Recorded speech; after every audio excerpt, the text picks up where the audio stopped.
Douglas, firstly, a recent upsurge in violence, but this dispute really is a very old one.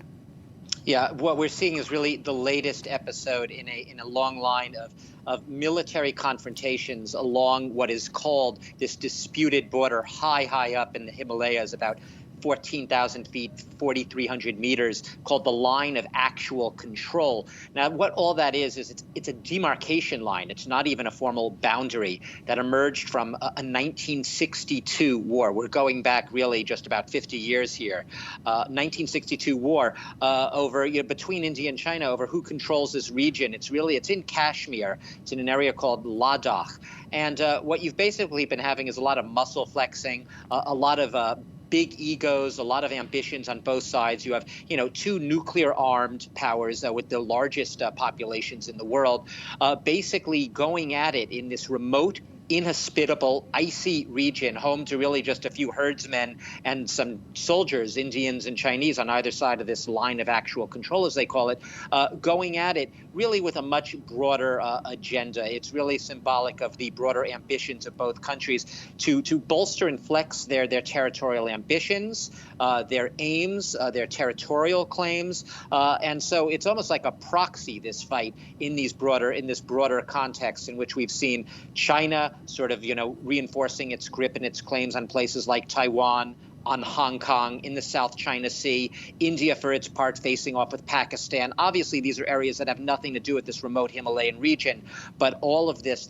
geopolitical sort of ambitions are all playing out high up in these remote mountain passes. And the immediate trigger for this, Eve, was basically a bunch of Indian soldiers stumbling on some Chinese soldiers from the People's Liberation Army high up in a mountain pass in an area from which India says they thought the Chinese were supposed to have retreated under a previous disengagement agreement. What's interesting about this is it's an unusual brawl in the sense that no shots have been fired. It's been fought with crude weapons and iron rods and wooden clubs and stuff like that. So it's a very bizarre set of clashes, but part of a long range of brawls that have been going on over the past several weeks, months, and decades.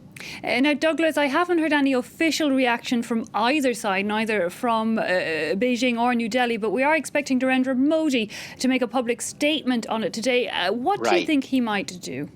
Well, first of all, you're right. Narendra Modi, a Hindu nationalist, and his party, sort of behind this very aggressive Indian foreign policy, as is China's very aggressive foreign policy. He's been under pressure from the opposition Congress party to come out to make a statement. Why is India not saying anything? The opposition leaders in India say, look, Modi, it's a very interesting situation. Like I said, he's an ultra-nationalist, highly ambitious a man with a very, very, high foreign policy ambitions. What can he do up against China? His military, and he's cognizant of this, is far inferior to China's. And especially at this juncture in time, he cannot risk a confrontation with China beyond the military superiority of its bigger neighbor. India is right now up against it economically. It's lost 100 million jobs. It's had over 12,000 deaths from the coronavirus pandemic.